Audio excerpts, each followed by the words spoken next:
मित्रों, सारे शास्त्र स्मृतियों का मूल वेद है। वेदों का मूल है गायत्री और गायत्री का मूल है ओमकार। ओमकार से गायत्री, गायत्री से वैदिक ज्ञान और उससे शास्त्र और सामाजिक प्रवृत्तियों की खोज हुई। सब मंत्रों में ओम को राजा कहा गया है। ओमकार अनहद नाद है, यह सहज में स्फुरित हो जाता है। अकार, उकार, मकार और अर्धतन मात्रा युक्त ओम एक ऐसा अद्भुत भगवन नाम मंत्र है कि इस पर कई व्याख्याएं हुई, कई ग्रंथ लिखे गए, फिर भी इसकी महिमा हमने लिखी ऐसा दावा किसी ने नहीं किया। इस ओमकार के विषय में ज्ञानेश्वरी गीता में ज्ञानेश्वर महाराज ने कहा है, ओम नमो जी आद्या वेद प्रतिपाद्या, जय जय स्वसंवेद्या आत्मरूपा। उन्होंने परमात्मा का ओमकार स्वरूप से अभिवादन करके ज्ञानेश्वर महाराज ने ज्ञानेश्वरी गीता का प्रारंभ किया। ओम सबसे उत्कृष्ट मंत्र है। वेदव्यास जी महाराज कहते हैं कि मंत्राणाभ प्रणवः सेतु, अर्थात यह प्रणव मंत्र सारे मंत्रों का सेतु है। अगर कोई मनुष्य दिशाशून्य हो गया हो, लाचारी की हालत में फेंका गया हो, कुटुंबियों ने मुख मोड़ लिया हो, किस्मत रूठ गई हो, साथियों ने सताना शुरू कर दिया हो, पड़ोसियों ने पुचकार के बदले दुत्कारना शुरू कर दिया हो, चारों तरफ से व्यक्ति दिशा शून्य, सहयोग शून्य, धन शून्य, सत्ता शून्य हो गया हो, फिर भी हताश न हो, ऐसे व्यक्ति को कहीं और जाने की जरूरत नहीं है। केवल ओम मंत्र के जाप से ही उसके सारे कष्ट खत्म हो जाएंगे। ऐसे व्यक्ति को सुबह शाम 3 घंटे ओमकार सहित भगवन नाम का जप करना चाहिए। जब व्यक्ति इस ओमकार मंत्र का जप करता है तो 1 वर्ष के अंदर ही वह व्यक्ति भगवत शक्ति से सबके द्वारा सम्मानित, सब दिशाओं में सफल और सब गुणों से संपन्न होने लगता है। जो व्यक्ति अपने जीवन में सम्मान पाना चाहता हो, सभी को सम्मोहित करना चाहता हो, तो ऐसे व्यक्ति को किसी भी प्रकार की साधना करने की आवश्यकता नहीं है। ओमकार मंत्र का जप व्यक्ति को वह सब कुछ प्रदान करता है, व्यक्ति जिसकी कल्पना भी नहीं कर सकता। ओमकार मंत्र का जप व्यक्ति को सांसारिक सुख सुविधा से लेकर आध्यात्मिक सुख सुविधा भी प्रदान करता है। इसलिए मनुष्य को कभी भी अपने को लाचार, दीनहीन और असहाय मानकर कोसना नहीं चाहिए। भगवान आपके आत्मा बनकर बैठे हैं और भगवान का नाम आपको सहज में प्राप्त हो सकते हैं, फिर क्यों दुखी होना। मित्रों, अगर आपके जीवन में दुखों का पहाड़ गिर पड़ा है तो आपको परेशान होने की आवश्यकता नहीं है। आपको केवल सोने पहले एक काम करना है। आप रोज रात्रि में 10 मिनट या समय हो तो इससे ज्यादा भी कर सकते हैं। आपको केवल ओमकार का जप करना है और जप के पश्चात सो जाना है। फिर देखो कि इस मंत्र से भगवान की क्या क्या करामात होती है और दिनों की अपेक्षा वह रात कैसी जाती है और सुबह कैसी जाती है। पहले ही दिन से आपको फर्क पड़ने लग जाएगा और अद्भुत अनुभूति होने लग जाएगी। मित्रों, अब चलिए हम आपको ओमकार मंत्र के जप से मिलने वाले शक्तियों के विषय बताते हैं। ऐसे तो ओमकार के जप से अनेकों प्रकार की शक्तियां मिलती हैं, लेकिन हम उनमें से 19 शक्तियों के विषय में जानेंगे। मित्रों, मंत्र के ऋषि, देवता, छंद, बीज और कीलक होते हैं। इस विधि को जानक गुरु मंत्र देने वाले सद्गुरु मिल जाएं और उसका पालन करने वाला सत्शिष्य मिल जाए तो काम बन जाता है। ओमकार मंत्र का छंद गायत्री है। इसके देवता परमात्मा स्वयं हैं और मंत्र के ऋषि भी ईश्वर ही हैं। भगवान की रक्षण शक्ति, गति शक्ति, कांति शक्ति, प्रीति शक्ति, अवगम शक्ति, प्रवेश अवति शक्ति आदि 19 शक्तियां ओमकार में हैं। इसका आदर से श्रवण करने से मंत्र जापक को बहुत लाभ होता है, ऐसा संस्कृत के जानकार पाणिनि मुनि ने बताया है। पाणिनि मुनि पहले महाबुद्धू थे, महामूर्खों में उनकी गिनती होती थी। 14 साल तक वे पहली कक्षा से दूसरी कक्षा में नहीं जा पाए थे। फिर उन्होंने शिवजी की उपासना की, उनका ध्यान किया तथा शिव मंत्र जपा। शिवजी के दर्शन किए और वे उनकी कृपा से संस्कृत व्याकरण की रचना की और अभी तक पाणिनि मुनि का संस्कृत व्याकरण पढ़ाया जाता है। ओमकार मंत्र में जो 19 शक्तियां हैं वो इस प्रकार है। एक रक्षण शक्ति है। अगर ओम सहित मंत्र का जप करते हैं तो वह हमारे जप तथा पुण्य की रक्षा करता है।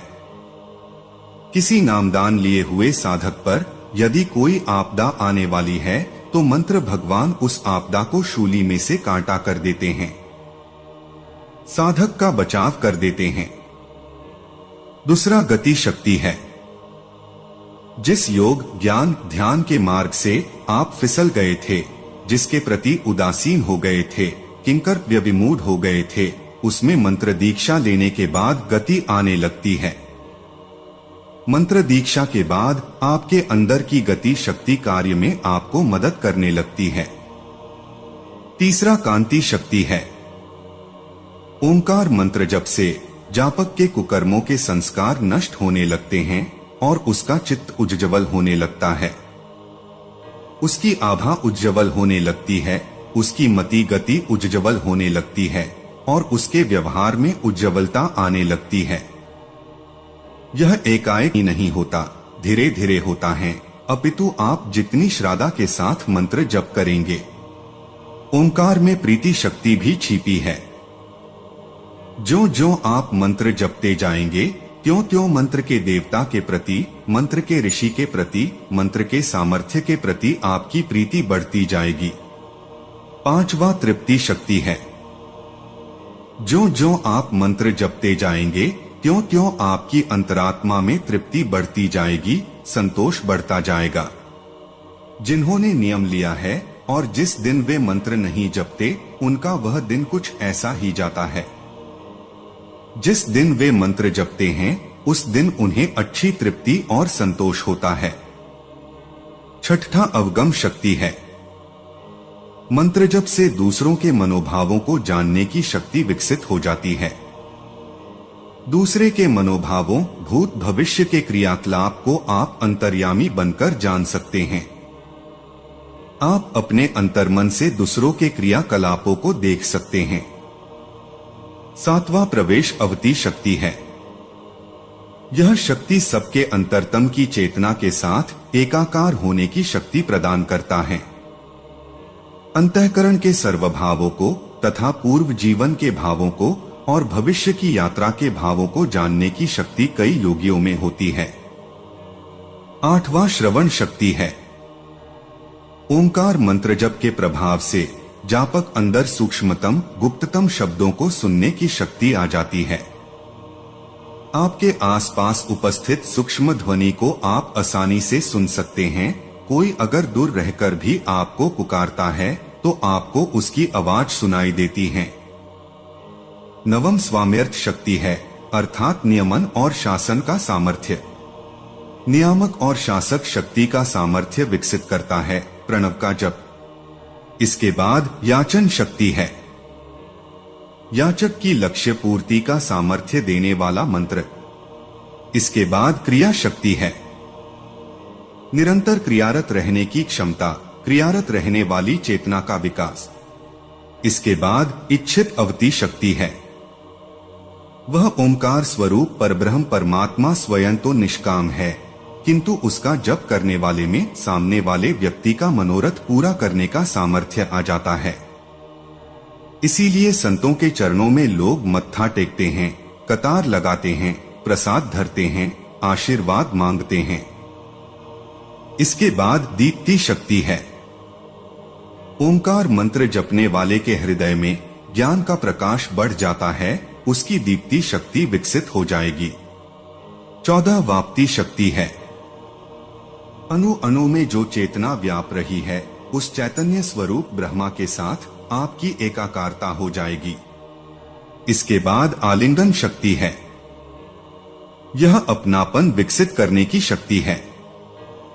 ओंकार के जप से पराये भी अपने होने लगेंगे।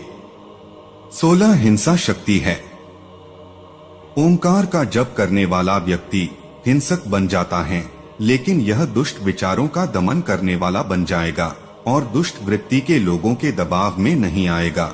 अर्थात उसके अंदर अज्ञान को और दुष्ट संस्कारों को मार भगाने का प्रभाव विकसित हो जाएगा। 17 दान शक्ति है। इससे व्यक्ति पुष्टि और वृद्धि का दाता बन जाता है। फिर वह मांगने वाला नहीं रहेगा, देने की शक्ति वाला बन जाएगा। वह देवी देवता से, भगवान से मांगेगा नहीं, स्वयं देने लगेगा। 18 भोग शक्ति है। प्रलयकाल स्थूल जगत को अपने में लीन करता है। ऐसे ही तमाम दुखों को, चिंताओं को, खिंचावों को, भयों को अपने में लीन करने का सामर्थ्य होता है प्रणव का जप करने वालों में। जैसे दरिया में सब लीन हो जाता है, ऐसे ही उसके चित्त में सब लीन हो जाएगा और वह अपनी ही लहरों में लहराता रहेगा, मस्त रहेगा। इसके बाद वृद्धि शक्ति है। इसे प्रकृतिवर्धक, संरक्षक शक्ति मिलती है। ओम का जप करने वाले में प्रकृतिवर्धक और संरक्षक सामर्थ्य आ जाता है।